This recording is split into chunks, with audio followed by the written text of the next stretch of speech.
રાજ્યમાં ચાંદીપુરા વાયરસના કેસમાં ચિંતાજનક રીતે વધારો થઈ રહ્યો છે। 1 જુલાઈથી આજ દિન સુધી રાજ્યમાં ચાંદીપુરાના કુલ 32 જેટલા શંકાસ્પદ કેસ નોંધાયા છે, જે પૈકી 7 દર્દીઓનો ચાંદીપુરા વાયરસનો રિપોર્ટ પોઝિટિવ આવ્યો, જ્યારે અત્યાર સુધીમાં 3 દર્દીઓના ચાંદીપુરા વાયરસથી મોત થઈ ચૂક્યા છે।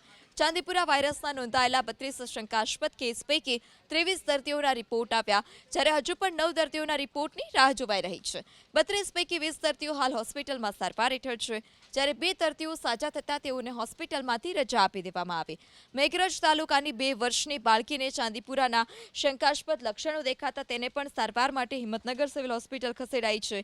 ચાંદીપુરા વાયરસના શંકાસ્પદ કેસ વધતા આરોગ્ય વિભાગે પણ અસરગ્રસ્ત વિસ્તારોમાં સર્વેલન્સ અને ડિસ્લિટિંગની કામગીરી શરૂ કરી છે।